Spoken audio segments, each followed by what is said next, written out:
Assalamualaikum warahmatullahi wabarakatuh. Waalaikumsalam Waalaikumsalam warahmatullahi warahmatullahi wabarakatuh. wabarakatuh. Pada kesempatan kali ini, kami akan mempresentasikan proyek kami yang berjudul Ancaman Keamanan Data Pengguna pada Platform E-commerce di Era Digital. Sebelum menjelaskan materi, kami akan memperkenalkan diri kami terlebih dahulu. Yang pertama, nama saya adalah Giovanni Franston Siregar. Nama saya Justina Melania Kau. Saya Ilham Fauzi. Nama saya Muhammad Iqbal. Pertama-tama, ada latar belakang, yaitu perkembangan teknologi informasi di era digital telah mengubah cara masyarakat berinteraksi, masuk dalam kegiatan ekonomi. E-commerce menjadi sektor dengan pertumbuhan pesat karena menawarkan kemudahan dan efisiensi transaksi. Di Indonesia, tingginya penggunaan internet dan perangkat seluler membuat e-commerce menyimpan banyak data sensitif pengguna. Kondisi ini menjadikannya sasaran utama kejahatan cyber yang berpotensi menimbulkan kerugian dan mengancam privasi publik. Kasus kebocoran data pada berbagai marketplace menunjukkan pentingnya keamanan cyber menjadi isu krusial yang perlu diteliti lebih dalam, terutama terkait ancaman, risiko, dan langkah mitigasinya. Yang kedua ada rumusan masalah. Penelitian ini berfokus pada 3 pertanyaan utama. Yang pertama, apa saja bentuk ancaman cyber yang paling sering terjadi pada data pengguna e-commerce? Yang kedua, bagaimana dampak ancaman tersebut terhadap pengguna dan platform? Yang ketiga, strategi apa yang diterapkan untuk melindungi data pengguna secara efektif? Tujuan penelitian.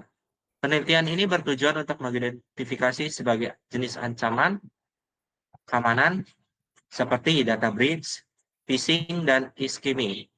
Selain itu, penelitian juga menganalisis dampak ancaman tersebut terhadap pengguna dan reputasi bisnis. Tujuan lainnya adalah memberikan rekomendasi strategi keamanan bagi platform dan panduan bagi pengguna agar lebih sadar terhadap risiko digital. Baik, berikutnya konsep dasar e-commerce. E-commerce didefinisikan sebagai kegiatan jual beli barang dan jasa melalui internet. Sistem ini beroperasi tanpa batas waktu dan wilayah, serta melibatkan pertukaran data dalam jumlah besar. Karakteristik tersebut membuat e-commerce sangat bergantung pada keamanan data pengguna. Selanjutnya, jenis data pengguna. Data pengguna dalam e-commerce mencakup 3 kategori utama. Pertama, data pribadi seperti nama, alamat, dan nomor telepon. Kedua, data finansial seperti informasi kartu kredit dan rekening bank. Ketiga, data perilaku yang meliputi riwayat pencarian dan kebiasaan berbelanja. Semua jenis data ini memiliki tingkat risiko kebocoran yang berbeda.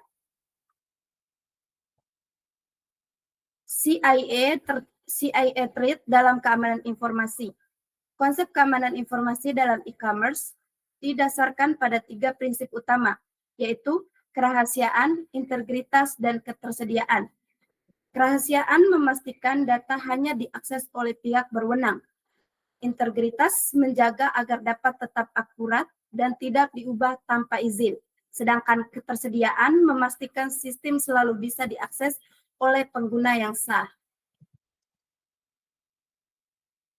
Konsep ancaman, kerentanan, dan risiko. Ancaman adalah segala sesuatu yang berpotensi merusak sistem e-commerce seperti serangan hacker. Kerentanan merupakan kelemahan dalam sistem, misalnya bug atau penggunaan password lemah. Risiko adalah potensi kerugian yang muncul ketika ancaman memanfaatkan kerentanan tersebut. Selanjutnya, ancaman teknis. Ancaman teknis mencakup berbagai serangan cyber. Data breach terjadi ketika peretas mencuri data dari sistem. Phishing menggunakan email palsu untuk menipu pengguna. Malware mencuri data melalui program berbahaya. E-skimming mencatat informasi kartu kredit saat transaksi berlangsung. Sedangkan serangan DDoS berusaha melumpuhkan server agar tidak dapat diakses. Selanjutnya, ancaman non-teknis. Selain serangan teknis, ancaman juga dapat berasal dari faktor manusia. Penggunaan kata sandi yang lemah memudahkan pencurian akun. Ancaman internal terjadi ketika pegawai menyalahgunakan akses yang dimiliki. Sementara itu, social engineering memanfaatkan manipulasi psikologis untuk memperoleh informasi secara sensitif. Selanjutnya, dampak bagi pengguna. Ancaman keamanan data dapat menyebabkan kerugian finansial karena pencurian data melalui sharding. Selain itu, data pribadi yang bocor bisa digunakan untuk pencurian identitas atau tindakan kriminal lainnya. Pelanggaran privasi juga sering terjadi ketika data pengguna disalahgunakan untuk spam atau dijual ke pihak ketiga. Selanjutnya, dampak bagi platform e-commerce. Bagi platform, kebocoran data berdampak besar terhadap reputasi dan kepercayaan pengguna. Platform dapat dikenai denda berdasarkan Undang-Undang Perlindungan Data Pribadi.